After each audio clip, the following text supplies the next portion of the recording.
এইটা করলে তার ইবাদত ভেঙে যায়, নষ্ট হয়ে যায়। নামাজ ভেঙে যায় কয়টা কারণে? আরো জোরে।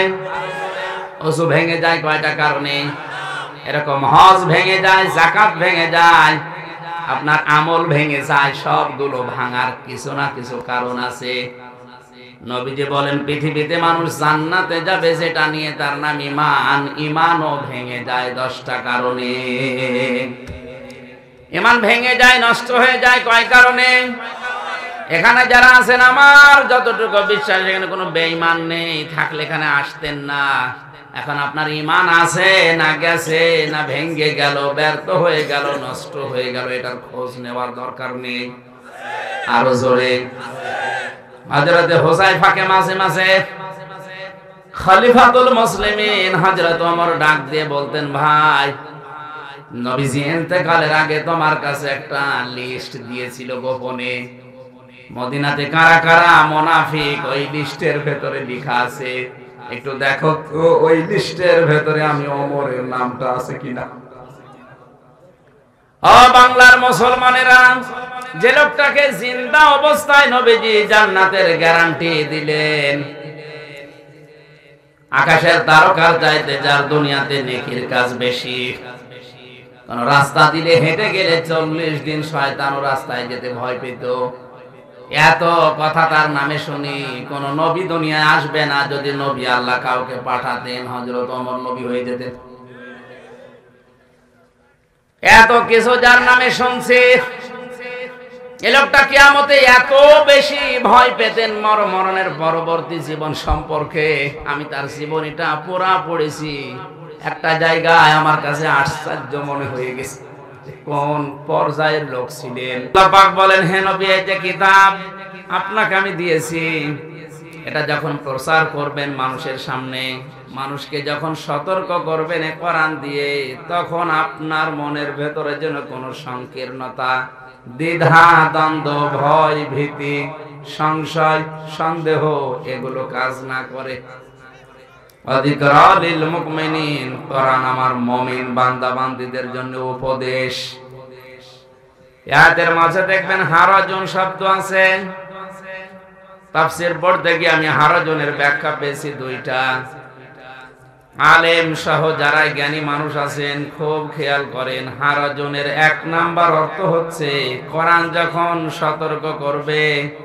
হে নবী, আপনি দেখবেন অনেক মানুষ কোরআনের এই বক্তব্য না বোঝার কারণে রাজনীতি মনে করে রাগ করতে পারে, আর এটা এখন এই দেশে বাড়ছে।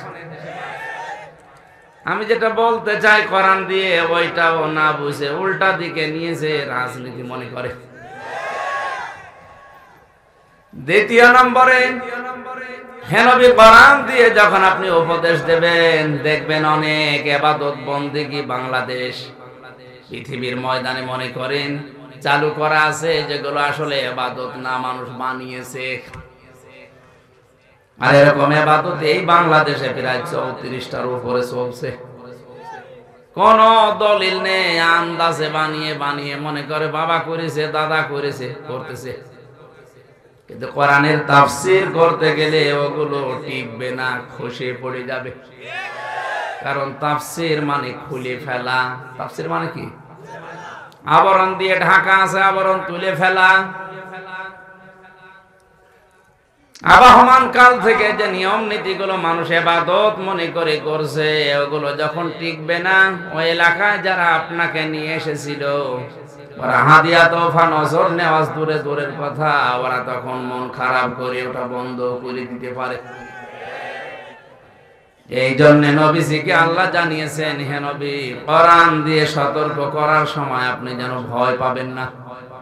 না জানি সঠিক কথা বললে আমার দাওয়াত আবার বন্ধ হয়ে যায় কিনা, আমার হাদিয়া তোফা নজর নিয়াজ বন্ধ করে আবার তাড়া দেয় কিনা।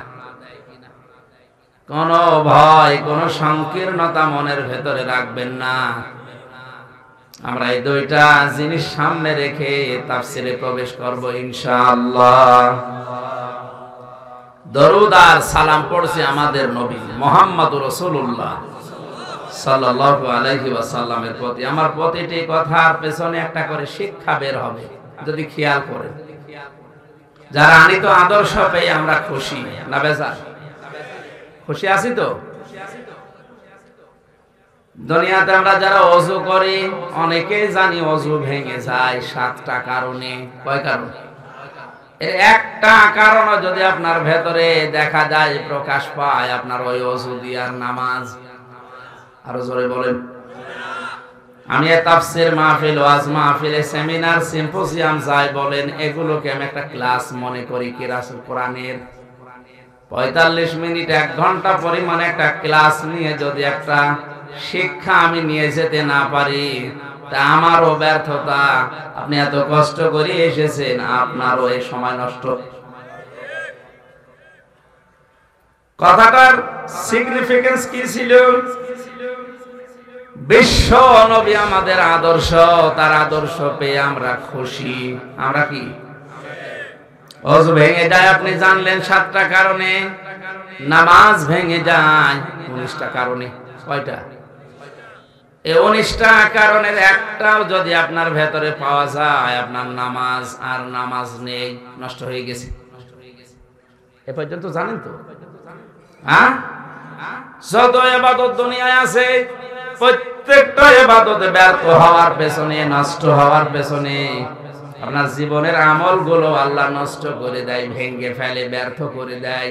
আল্লাযীনা কাফারু ওয়া সাদ্দু আন সাবিলিল্লাহি আযাল্লা আমালাহুম।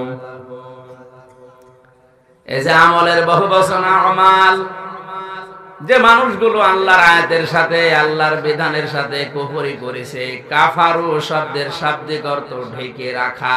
কাফারু মানে কি? আল্লাহর বিধান জানার পরে দুনিয়ার কোন স্বার্থে যদি কেউ ঢেকে রাখে, গোপন করে, এই লোকটাকে উপকার আনতে কাফের বলা হয়। আমরা বাংলাদেশে ধারণাই করে নিয়েছি কাফের এ দেশে নেই। কাফের মানে আবু জেহেল। কাফের মানে কি? আবু জেহেলের যে বড় ভাইরা ভাই দেশে আছে, ও কিন্তু টের পাচ্ছে না। কাফের মানে গোপন করা, ঢেকে রাখা, অস্বীকার করা। অনেক অর্থ আছে কাফেরের। আল্লাহর কোন বিধানকে যারা গোপন করে দেয়, চেপে রাখে, ঢেকে রাখে, অস্বীকার করে, সবগুলোই কি? অসাদ্দু আন সাবিলিল্লাহ। এবং আল্লাহর রাস্তা থেকে মানুষদেরকে দূরে সরিয়ে দেয়, আল্লাহর রাস্তায় চলতে বাধা প্রদান করে। এই কোরআনের অনুষ্ঠানে এসে মানুষ আল্লাহর পথগুলো দেখবে, চিনবে। এইটাই তো নাকি আসতে বলে। এ পথে আসতে যারা বাধা দিয়েছে, প্রতিবন্ধকতা সৃষ্টি করেছে, আযাল্লা আমালাহুম, আমি আল্লাহ নিজে তাদের আমলকে সব নষ্ট করে দিয়েছি। শব্দটা যদি যারা গ্রামার বোঝে জিজ্ঞাসা করেন, আযাল্লা ইউদিল্লু বাবে ইফআল, যদি দল্লা এ আলিফটা না দিয়ে যদি দল্লা শব্দ থাকতো, দল্লা ইয়াদিল্লু, তাহলে বাংলা অর্থ হতো আপনি নিজেই নিজেকে গোমরা করে ফেলেছেন। আলিফটা দিয়ে আযাল্লা বাবে ইফআল থেকে যখন আসে, বাংলা অর্থ দাঁড়ায় আল্লাহ নিজে দায়িত্ব নিয়ে আপনাকে খারাপ বানিয়ে দেবে। কি খারাপ বানাবে? আমলের বহুবচন আমাল। আপনার যত আমল আছে, কাজ আছে দুনিয়াতে, সব ভালো কাজগুলো যদি থেকেও থাকে, নষ্ট হয়ে যাবে। এজন্য আমাদের উচিত হচ্ছে যত আমল দুনিয়াতে আল্লাহ দিয়েছেন, প্রতিটি আমল যেন টিকে থাকে, নষ্ট হয়ে না যায়, ভেঙ্গে না যায়, ব্যর্থ হয়ে না যায়। আমরা জানি নবীজির কণ্ঠের উপরে কণ্ঠ উঁচু করে কেউ কথা বললে হাবিতাত আমালুহুম ওয়া আনতুম লা তাশউরুন। আল্লাহ বলেন, আমার নবীর উপরে যদি কেউ কণ্ঠ উঁচু করে কথা বলে, ওর পেছনের যত ভালো কাজ আছে সব ভেঙে যায়, নষ্ট হয়ে যায়, ব্যর্থ হয়ে যায়, কিন্তু লোকটা টেরও পায় না। আমার এখানে কথা হচ্ছে, নবীজি তো এখন আর নেই, আছে? কিয়ামত পর্যন্ত আসবে। বলেন বলেন। তিনি যখন নিজে ইন্তেকালের আগে ঘোষণা দিলেন, আনা খাতামান নাবিয়্যিন লা নাবিয়্যা বাদি, আমি সর্বশেষ নবী, আমার পরে কোনো নবী নেই। এই হাদিসটা অনুযায়ী বাংলাদেশে যারা বিভিন্ন পর্যায়ে মাঝে মাঝে নবীর দাবি করে আর তাদের অনুসারী দাবি করে, এরা এই হাদিস অনুযায়ী কাফের। সুতরাং কাদিয়ানীদেরকে কাফের ঘোষণা করতে হবে বাংলাদেশে। ওরাও ইহুদি খ্রিস্টানদের মতোই, কোনো পার্থক্য নেই। ওরা কোরআন শরীফের মাত্র একটা আয়াতের 4 ভাগের 1 ভাগ ইহুদিরা মানে না। ওরা অবিশ্বাস শুধু করে না, এই আয়াতটাকে ওরা নিজেদের বিপক্ষে শত্রু মনে করে।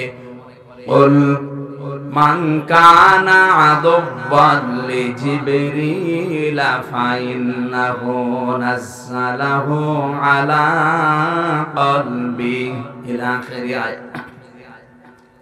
সূরা বাকারার 97 নম্বর আয়াতের প্রথম যে অংশটুকু অনেক বড় একটা আয়াত, এই আয়াতের 4 ভাগের 1 ভাগ এতটুকু ইহুদিরা মানে না। কেন? শিয়া যারা দাবি করছে ওরা বলে কোরআন নাযিল হওয়ার কথা ছিল হযরতে আলীর উপরে, জিবরাইল ভুল করে মুহাম্মদকে দিয়েছে, এইজন্য মুহাম্মদকে তো মানেই না। পাশাপাশি ওরা জিবরাইল ফেরেশতা কোরআন নিয়ে এসে ভুল করে ফেলেছে, যাকে দেওয়ার কথা তাকে না দিয়ে দিয়েছে মুহাম্মদকে, এজন্য তাকেও শত্রু মনে করে। এতটুকু মানে না। এজন্য আমরা জানি সবাই যে শিয়ারা কাফের। কি? শিয়াদের ভেতরে 7টা গ্রুপ আছে, এর একটা গ্রুপ প্রকাশ্য কুফরি করে, আয়াতকে মানে না ওরা।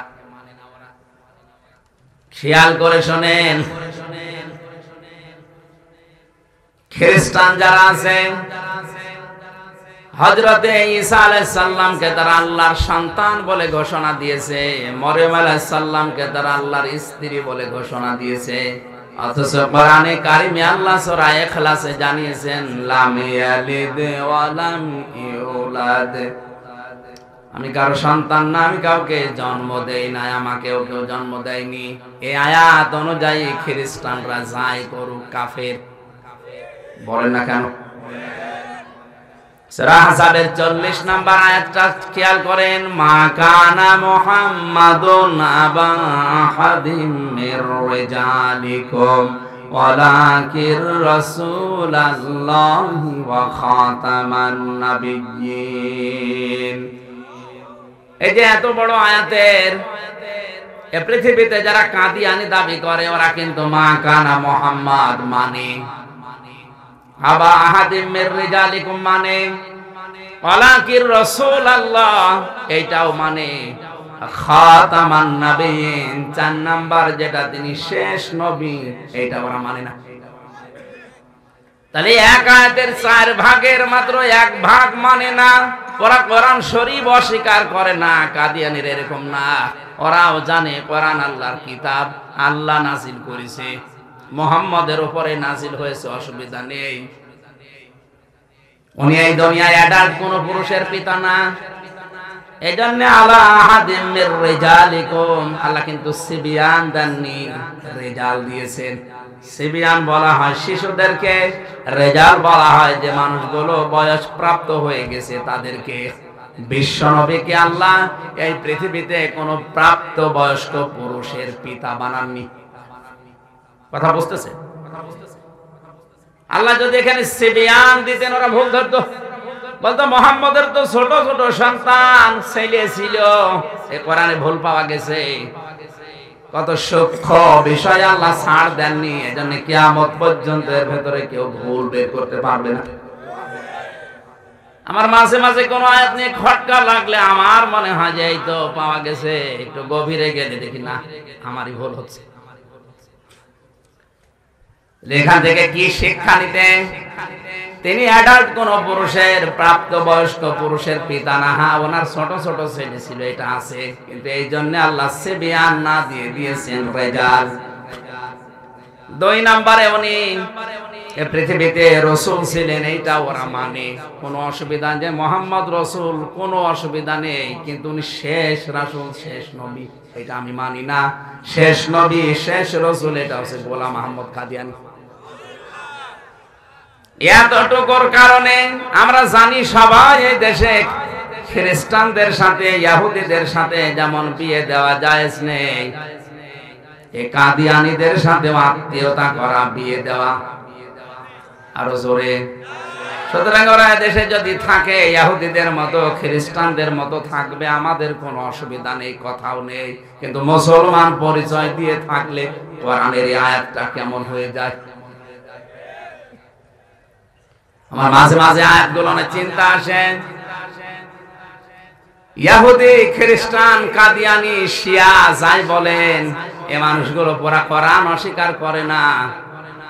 ৬৬৬৬টা আয়াতের ভেতরে মাত্র একটা আয়াতের কেউ ৪ ভাগের ১ ভাগ, কেউ ৩ ভাগের ১ ভাগ, কেউ ২ ভাগের ১ ভাগ, এতটুকু মানে না, বিশ্বাস করে না। এই জন্য আমরা সবাই পৃথিবীতে জানি ইহুদিরা কাফের, খ্রিস্টানরা কাফের, শিয়ারা কাফের, কাদিয়ানীরা আর জোরে।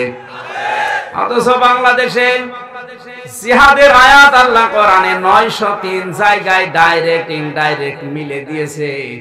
এই জিহাদকে আজ যারা জঙ্গিবাদ বলে চালিয়ে জাতির কাছে আলেমদেরকে কালার করার চেষ্টায় আছে, এরা টাটকা কাফের।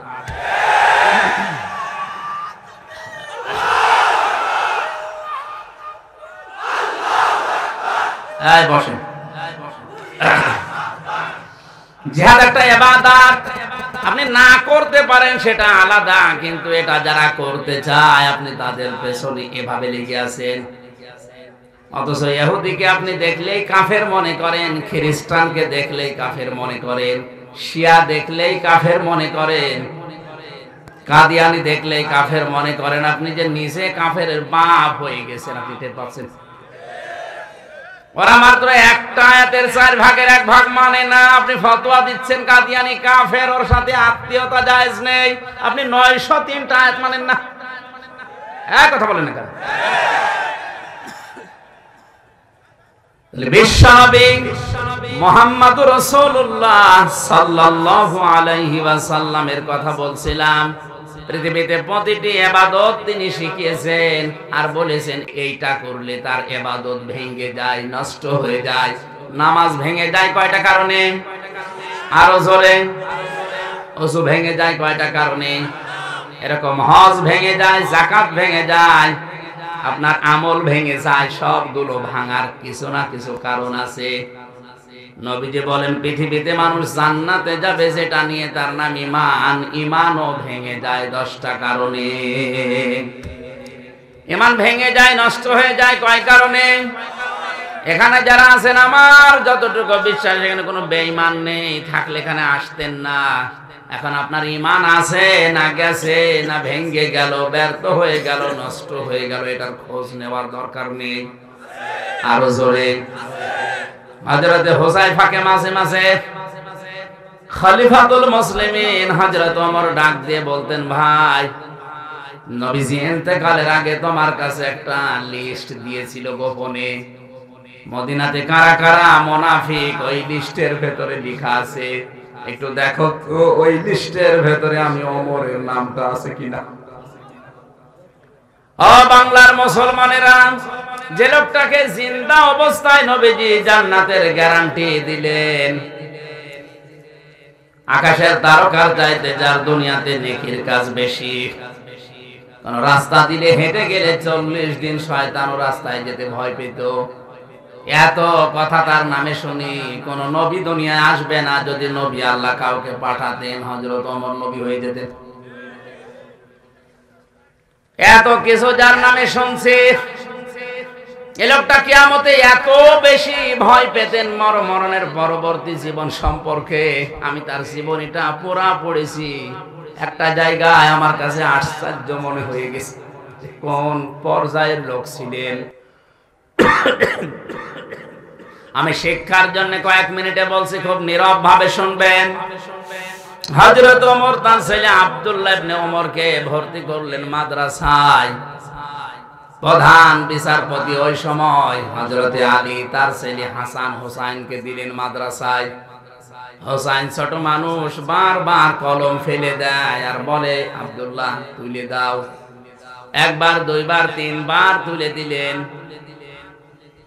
হযরতে আব্দুল্লাহর মন খারাপ হয়ে গেছে, আমি প্রেসিডেন্টের ছেলে আর প্রধান বিচারপতির ছেলে, ওর উপরে আমার মর্যাদা, আর আমারে বারবার কলম তুলতে বলে আমি কি ওর চাকর? বলেই ফেললেন আমি কি তোমার খাদেম চাকর যে বারবার কলম তুলতে বলো? আমি পারবো না। হযরতে হোসাইন ওই সময় বলেছিলেন, তুমি শুধু চাকর না, খাদেম না, তুমি খাদেমের বাচ্চা, খাদেম। বাড়িতে গিয়ে বলছে, আব্বা আমি আর মাদ্রাসায় যাব না। কেন? হোসাইন আমাকে না তোমাকেও গালি দিয়েছে, আমরা নাকি খাদেমের বাচ্চা। তুমি যদি বিচার না করো হোসাইনেরও মাদ্রাসায় পড়াই বন্ধ করে দেব। হযরতে ওমর জ্ঞানী ছিলেন, বিচক্ষণ ছিলেন, বললেন, বাবা আজকে না, জমার দিন হাজারো মানুষের সামনে বিচার করব। খরবাদিত ছিলেন, হঠাৎ করে আলোচনা বন্ধ করে বললেন, হোসাইন সামনে আসো, তুমি আমার ছেলেটাকে গালি দিয়েছো? বলে হ্যাঁ। কেন দিলে? হযরতে হোসাইন বললেন, খলিফা বুকে হাত দিয়ে বলেন তো, আপনি কি আমার নানার খাদেম ছিলেন না?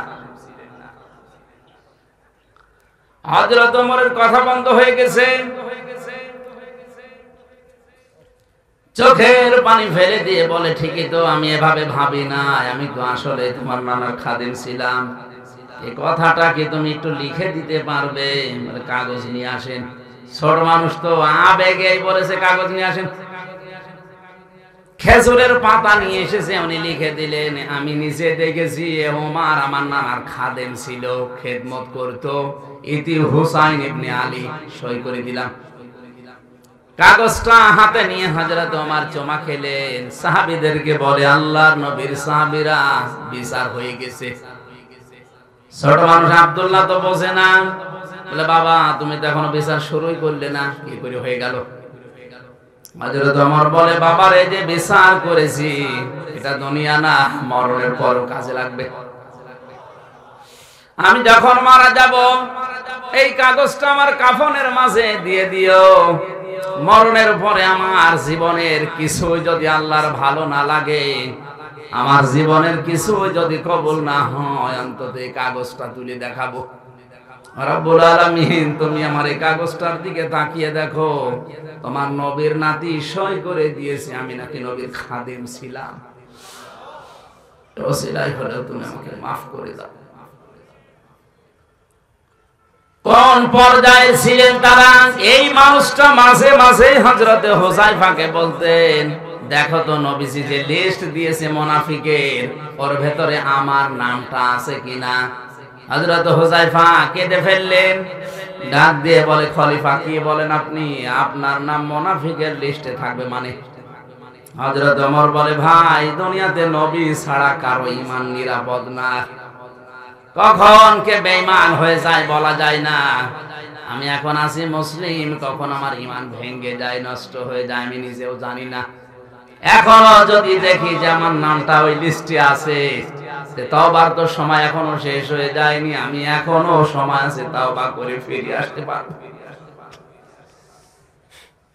ঈমান ভাঙার কারণ কয়টা বললাম? আরো জোরে। এর 4 নাম্বার কারণটা আমি বলবো শুধু, যেহেতু এই সাবজেক্টের উপর আমার আলোচনা না, আমি 4 নাম্বারটা বলছি শিক্ষার জন্য। বিশ্বনবী জানিয়েছেন, ঈমান ভেঙে যায় ওই লোকটার যে আমি নবী মুহাম্মদ রাসূলুল্লাহকে বাদ দিয়ে অন্য কারো আদর্শকে ভালো মনে করে। বগুড়াবাসী যদি বিবেক থাকে আর মাথায় মগজ থাকে, ভাবেন তো, বিশ্ব নবীকে বাদ দিয়ে অন্য কারো আদর্শ যদি কারো ভালো লাগে, পছন্দ হয়, ওর ঈমান আর নেই, ওটা বেঈমান হয়ে গেছে।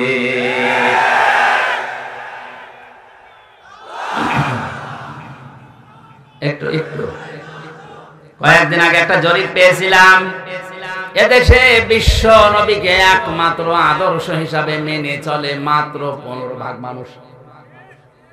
100 জনের 15 জন মানুষ এই হিসাবে ঈমানের দাবিতে সত্যবাদী, আর বাকি 85 জন সব তাড়ে নাড়ে চলছে।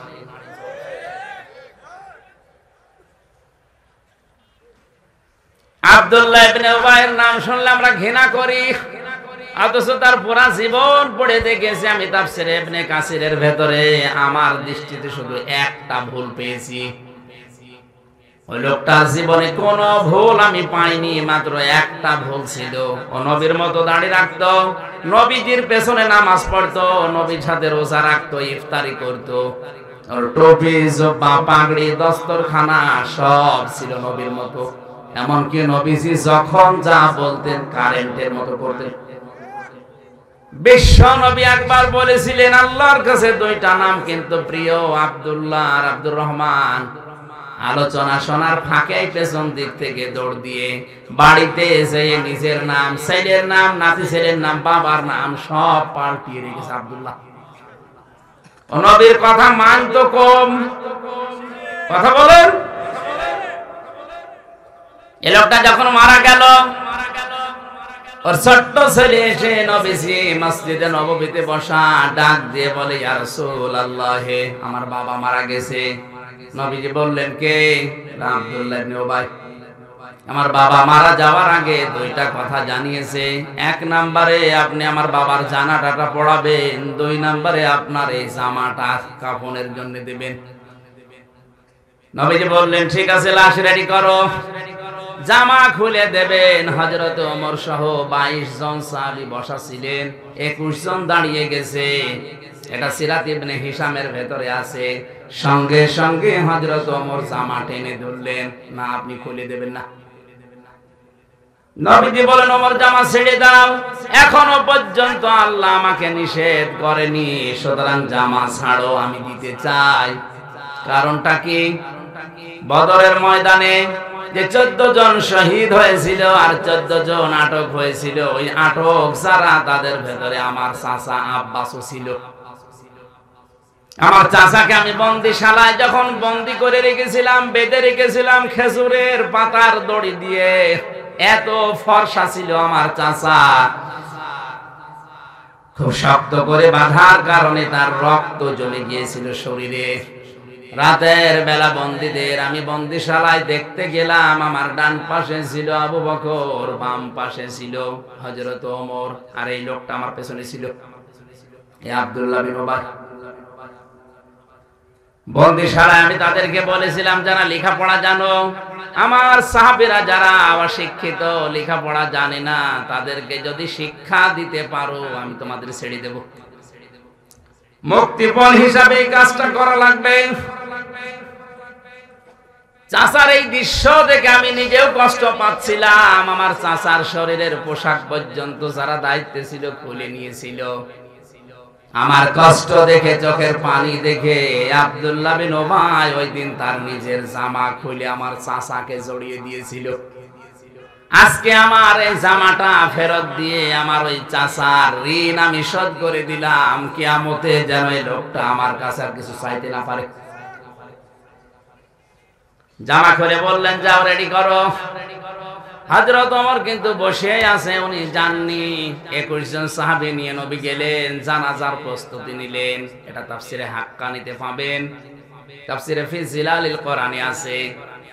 3টা কাতারে নবীজি কাতারবদ্ধ হয়ে জানাজা আরম্ভ করবেন। হঠাৎ জিবরাইল এসে আয়াত নাযিল করলেন, ইস্তাগফির লাহুম আও লা তাস্তাগফির লাহুম ইন তাস্তাগফির লাহুম 70 মাররাতান। আমি আলেমদেরকে বলছি, খুব খেয়াল করে শুনবেন। আল্লাহ পাক বলেন, হে নবী, জিবরাইলকে পাঠালাম, কি বলে শোনেন। ফেরেশতা এসে বলে, নবী আপনি জানাজায় দাঁড়িয়েছেন, এই লোকটার জন্য যদি ক্ষমা চান, একবার, দুইবার, তিনবার না, ক্ষমা চাওয়া আর না চাওয়া সমান হবে। এমনকি 70 বারও যদি ক্ষমা চান, আল্লাহ একে ক্ষমা করবে না। আমার প্রশ্ন হচ্ছে, এখানে যদি আল্লাহ কা দিতেন বা আব্দুল্লাহ বিন উবাইয়ের নামটা দিতেন, এই আয়াতই আমি পড়তাম না। এমনকি আলোচনাও সত্যি কথা বলছে, আমি জীবনও করতাম না। সমস্যা হয়ে দাঁড়িয়েছে এই হোমটা। এটা বহু বছর, এটা সমীর, এর ভেতরে শুধু আব্দুল্লাহ বিন উবাই নেই। কিয়ামত পর্যন্ত যারা এর চরিত্রে চরিত্রবান হবে, তারা ওই আয়াতের কাছে ধরা খাবে। আব্দুল্লাহ বিন উবাই আমরা সবাই জানি লোকটা ছিল মুনাফিক। কে ছিল? আরো জোরে। মানুষ মুনাফিক হয় কি করলে? তিনটা কাজে মানুষ মুনাফিক হয়ে যায়। কথা বললেই মিথ্যা কথা বলে। এই লোকটা কি? আরো জোরে। এই ধরনের লোক এদেশে এখন নেই। সেদিন চট্টগ্রাম থেকে আসার সময় এক নেতা পাশে বসা ছিল, উনি বলছিল, হুজুর আর কত মিথ্যা কথা বলবো, জীবন শেষ হয়ে গেল, সকাল থেকে উঠে শুরু করি রাত 10টা পর্যন্ত মিথ্যার উপরে আসি, আমি আর পারছি না। তাহলে বোঝা যাচ্ছে দেশে অনেকে এখন মুনাফিকের রোগে রোগী আছে। ঘুমটা আল্লাহ খেলা করার জন্য দেয়নি। দ্বিতীয় নম্বরে মুনাফিকের আচরণ আমরা চরিত্র সম্পর্কে জানি। ওয়াইদা ওয়াদা আখলাফা, যখন ওয়াদা করে তখন ওটা খেলাফ করে ফেলে আর মনে রাখে না। ওয়াইদা আতমিনা খান, তার কাছে কিছু আমানত রাখলে ওটা খেয়ে ফেলে। আপনি হিসাব করে দেখেন এই তিনটা গুণে যারা গুণান্বিত আছে এদেশে মুনাফিক আমার মনে হয় 100 জনের 85 জন হয়ে যাবে। আমার ভয়ঙ্কর লাগে আয়াতটা পড়ার পরে এই কারণে, কারণ নবীজি মুনাফিকদের যে চিহ্নগুলো, শাস্তিগুলো কোরআন দিয়ে হাদিস দিয়ে বর্ণনা দিয়েছে, সব চাইতে মারাত্মক আয়াত সূরা নিসার 140 নম্বর আয়াতটা, ইন্নাল্লাহা জামিউল মুনাফিকিনা ওয়াল কাফিরিনা ফি জাহান্নামা জামিআ। কিছুই লাগবে না ভাই, এখন চুপ করে বসে থাক।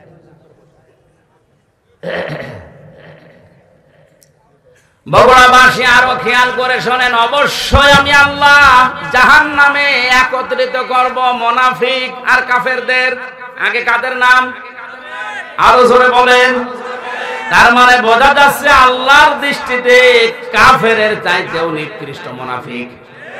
আর নবীজি ইন্তেকালের আগে জানিয়েছেন এই যে মুনাফিক, এটা জাহান্নামের নিচে থাকবে যারা, ইন্নাল মুনাফিকিনা ফিদ দারকিল আসফালি মিনান নার ওয়ালান তাজিদা লাহুম নাসীরা। মুনাফিকরা জাহান্নামের একেবারে নিম্নে থাকবে, ওদের সাহায্য কেউ এগিয়ে আসবে না, কাউকে তারা পাবে না। এটা ভয়ঙ্কর শব্দ একটা।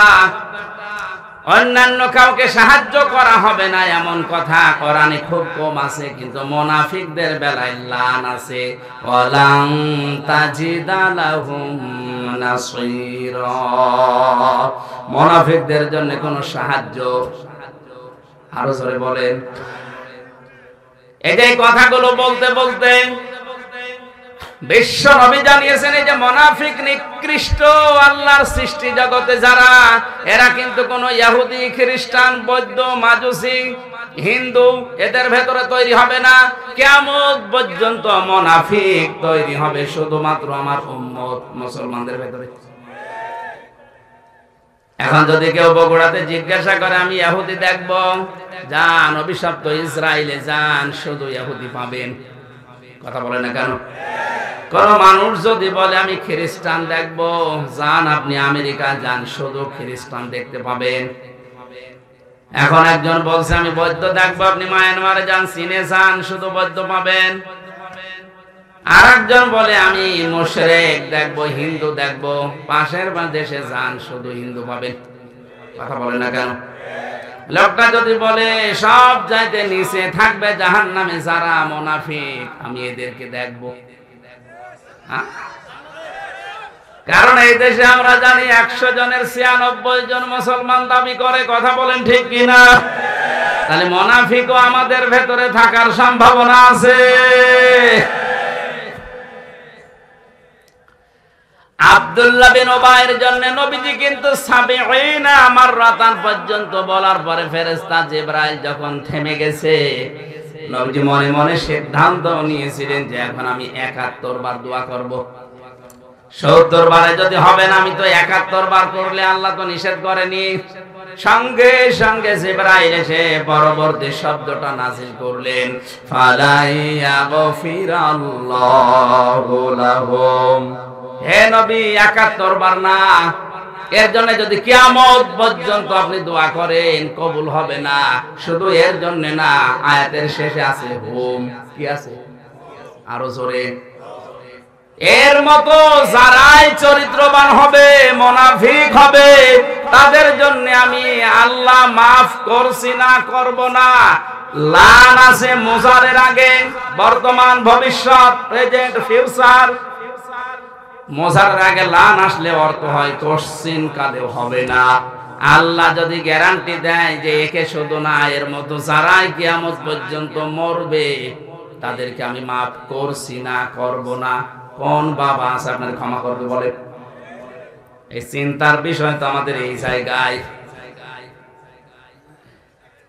এরপরেও নবীজি মন খারাপ করে ফেলেছিলেন যে লোকটা বহু কথা আমার জীবনে শুনেছে। ওয়ালা তুসাল্লি আলা আহাদিম মিনহুম মাতা আবাদা ওয়ালা তাকুম আলা কবরি। হে নবী, লোকটার জন্য দোয়া করা তো দূরের কথা, ওর কবরের পাশে পর্যন্ত আপনি দাঁড়াবেন না। আমার মনে হয় যেভাবে বাংলাদেশে দিন দিন মুনাফিক যে হারে বাড়ছে, কোরআন নাযিল হওয়ার সিস্টেম থাকলে হাজারো মানুষকে কবর দেওয়াই লাগতো না। মুনাফিকদেরই যদি কবর দেওয়া না লাগে, কাফেরদের কবর দিয়ে লাভ আছে? মুশরিকদের, আরো জোরে, মুশরিকদের কবর দিয়ে লাভ নেই। এর প্রমাণ নবীর চাচা আবু তালেব। লোকটা মারা যাওয়ার পরে নবীজি তার কবরের পাশে দাঁড়িয়ে দোয়া করেছিলেন, আল্লাহ তুমি আমার চাচা আবু তালেবকে মাফ করে দাও। ফেরেশতা জিবরাইল এসে বলে, হে নবী, হাত নামান। কার জন্য হাত তুলেছেন?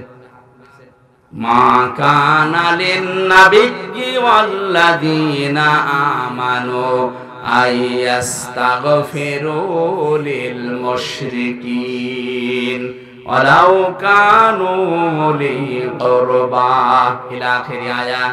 সূরা তাওবা 11 নম্বর পারার 4 নম্বর পৃষ্ঠার 4 নম্বর লাইনের 113 নম্বর আয়াতের প্রথম অংশে আছে। এটা তাফসীর ইবনে কাসিরে পাবেন। আল্লাহ পাক বলেন, হে নবী, আপনি হাত তুলেছেন, নামান হাত। শুধু এই লোকটার জন্য না, কোন মুশরিকের জন্য, কোন নবী, কোন ঈমানদারের জন্য জায়েজ নয়, শোভনীয় নয়, উচিত নয় যে সে আল্লাহর কাছে ক্ষমা চাবে, যদিও ওইটা নিজের নিকট আত্মীয় হয়।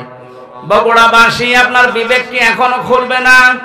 নবীজির চাচা, আপন চাচা মুশরিক, হাত তুলে দাঁড়িয়ে আছে নবীজি। আল্লাহ বলছেন হাত নামান, এ হাত কবুল হবে না। অথচ জীবনে নবীজির হাত তোলা লাগে নাই, শুধু বদরের ময়দান ছাড়া উনি মনের ভেতরে কামনা আসলে কবুল হয়ে যেত। বদরের ময়দানে উনি হাত তুলেছিলেন, এত উপরে তার বগল দেখা যাচ্ছিল, চাদর ছিল শরীরে, চাদরটা পড়ে গিয়েছিল। আর বাকি জীবনে আমি পড়ে দেখেছি রাহিকুল মাকতুম পুরাটা, কোন দিন উনি হাত তুলেছে কবুল হয়নি, আমি পাইনি। শুধু মনের ভেতরে কামনা আসলেই কবুল হয়ে গেছে। আর সেই নবী হাত তুলে দাঁড়িয়ে আছে। আল্লাহ বলছেন হাত নামান। চাচা মুশরিক, ওটা আত্মীয়তাতে কি? বাংলাদেশের টাটকা মুশরিক মরে যায়, আর আমরা গরু জবাই করে ওরে জান্নাতে দিয়ে আসি, মনে হয় যে কন্ট্রাক্টর নিয়েছে। এগুলো পোড়াটা ধোকা। এগুলো কি? আপনি যাই মনে করেন না কেন, এটাই বাস্তবতা আর এটাই সত্য কথা। খালি ভাই গরু ছাগল গুলো খাওয়ানোই হয়, আপনার চাচা আর আপনার বাবার কোনো উপকার হয় না, কারণ তো মুশরিক। আরো জোরে বলেন কি? মুশরিক কাকে বলে? যারা শিরিক করে। কি করে? কার সাথে? আল্লাহর সাথে শিরিক করে, আল্লাহর জাতের সাথে, সিফাতের সাথে, আল্লাহর আইনের সাথে, আল্লাহর বিধানের সাথে, আল্লাহর সৃষ্টির সাথে যারা শিরিক করে এরা মুশরিক। আরো জোরে। আল্লাহ সৃষ্টি করেছেন আপনাকে পুরুষ, আপনি সকাল বেলা পুরুষই আছেন, বিকালে বলেন না আমি নারী। এ কথা বলছেন না?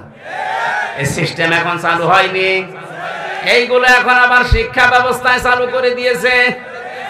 উনি শরীফ থেকে হয়ে গেছে শরীফা। আরে বেটা, এটা কোন দিকে যাচ্ছে আপনি টের পাচ্ছেন? সকাল বেলা এই লোকটা শরীফ, বিকালে বলছে আমি শরীফা। এখন যদিও এই কথা বলে প্রচার করে মনে মনে করে যে আমি তো শরীফা হয়ে গেছি, তাহলে মহিলা হোস্টেল ওরে সিট দেওয়া লাগবে। মহিলা হোস্টেলে আপনার মেয়ে আছে, আপনার বোন আছে, আপনার ফুফু আছে। ও মালটা যদিও দাবি করছে শরীফা, আসল কি কথা বলে?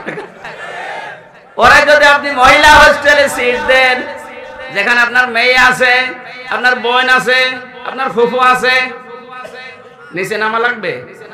ওখান থেকে যা আসবে সব অবৈধ সন্তান। এটা একটা সূক্ষ্ম ষড়যন্ত্র। নবীজি জানিয়েছেন, কোন পুরুষ যদি মহিলার বেশ ধারণ করে, কোন মহিলা যদি পুরুষের সুরাত সিরাত ধারণ করে, যতক্ষণ ওই নিয়তে থাকবে, ওই নিয়মে, ততক্ষণ আল্লাহ নিজে বরদুয়া দেবে। জোরে বলেন নাউজুবিল্লাহ। পুরা জাতিকে আল্লাহর গজবে ফেলার জন্য অনেকেই সূক্ষ্মভাবে ষড়যন্ত্র করছে। ওরা মনে করছে হুজুর কিছু করতে পারবে না, আমি আর নিচে নামলাম, আমি নেমে মায়ের খাই, ঝামেলায় আছে। বগুড়াবাসী যেটা বোঝাতে চাচ্ছিলাম, আব্দুল্লাহ বিন উবাইয়ের পুরা জীবন আমার চোখে শুধু একটা মাত্র ভুল ধরা পড়েছে। আর পুরা জীবনটাই ঠিক ছিল, শুধু রাজনৈতিক জীবনে বিশ্ব নবীকেও আদর্শ মানত না, ওর আদর্শ ছিল আবু জেহেল। এবার আপনি এখানে যারা আছেন বলেন তো, নবীজির কথা শোনার সঙ্গে সঙ্গে আমল করা এরকম মানুষ দেশে কম না বেশি? কম। অথচ এর জীবনে প্রত্যেকটা জায়গায় নবীজির কথা বলতে দেরি, মানতে দেরি নেই। শুধু একটা জায়গায় দুনিয়ার লালসায় পড়ে নিজের নেতৃত্ব হারাবে না, এই কারণে ও রাজনৈতিক জীবনে নবীকে মানত না। ওর আদর্শ ছিল রাজনৈতিক জীবনে কে? আরো জোরে। আজ বাংলাদেশে কত মানুষ বলে আমি তো নামাজ পড়ি, রোজা রাখি, আমার জুব্বা আছে, আমার সব আছে, আল্লাহ জাহান্নামে দেবে। কেন কেন দেবে টের পাচ্ছেন না? আপনার তো ঈমান নেই, কারণ আপনার ঈমান ভেঙে গেছে। নবীজি মুহাম্মদ রাসূলুল্লাহ বাদ দিয়ে অন্য কারো আদর্শকে যারা ভালো মনে করে, সে লোকটা বেঈমান। এই জন্য আমি কথা বলেছিলাম যে মুহাম্মদ রাসূলুল্লাহ, তার আদর্শ পেয়ে আমরা খুশি। এই খুশি আছেন তো?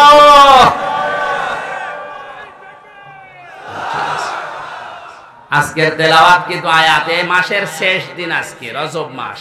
কোন মাস? আসমান জমিন যেদিন আল্লাহ তৈরি করেন, সংক্ষিপ্ত করে দেব,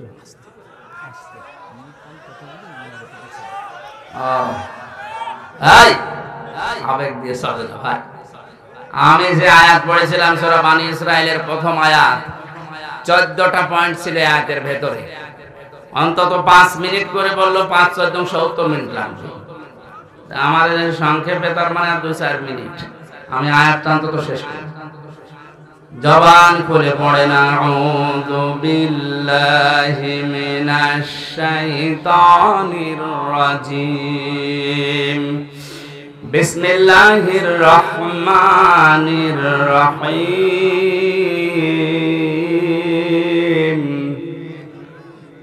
সুবহানাল্লাযী আসরা বিআবদিহি লাইলাম মিনাল মাসজিদিল হারামি ইলাল মাসজিদিল আকসা। এই পর্যন্ত থাক। আমি 3টা বছর কাটিয়ে আসলাম অন্ধকার জেলখানার ভেতরে। এখান থেকে যতটুকু আমার ধারণা আমি বুঝেছি, অধিকাংশ পরিবারে শান্তি নেই। ওখানে যদি 100টা আসামি থাকে, তার প্রায় 70-75 জন সব পারিবারিক অশান্তির কারণে জেলখানায়।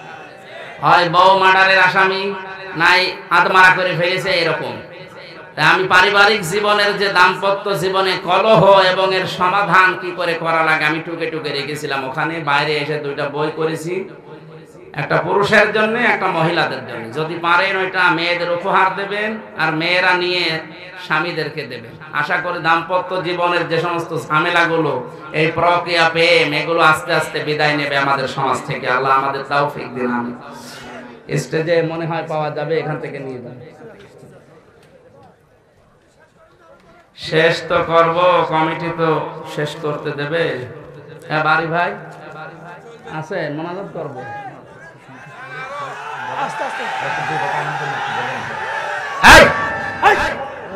আমরা আবেগ দিয়ে দুনিয়া চলবে না। আবার আমার 3 বছর রাখবে। চুপ কর ভাই, আবার সময় পেলে তো এখনো অনেক সময় আছে। কেবল 33 বছর বয়স। বজলুর রশিদ মাওলানা 33 বছর ওয়াজি করছে, আর এখন বয়সই 33। অন্তত সামনে হাজারো সময় পড়ে আছে, যার মাধ্যমে এসেছি আমি। 14টা পয়েন্ট আছে, আমি বলছি। মাওলানা আব্দুল বারী রশিদি ভাই আমার বিশ্ববিদ্যালয়ের বড় ভাই, আমার ম্যাডামের সাবজেক্টে পড়তো। ওনারা ওই সাবজেক্টে আমি আলফরানে ছিলাম। ওনার সম্পর্কে উল্টা পাল্টা অনেক কথা জেল থেকে বেরিয়ে আমি শুনতে পাচ্ছি। আসলে একটা মানুষের ঈমান সম্পর্কে জানে সঠিকভাবে কে? বলেন বলেন। আয়াতের ভেতরে যে 14টা পয়েন্ট ছিল, তার 5 নাম্বার এইটা ছিল যে মানুষের উপরে আন্দাজে ধারণা করা এটা কবিরা গুনাহ। কে যদি এটা করে তার শাস্তি আল্লাহ দুনিয়ায় প্রদান করবে, এরপরে মরণের পর।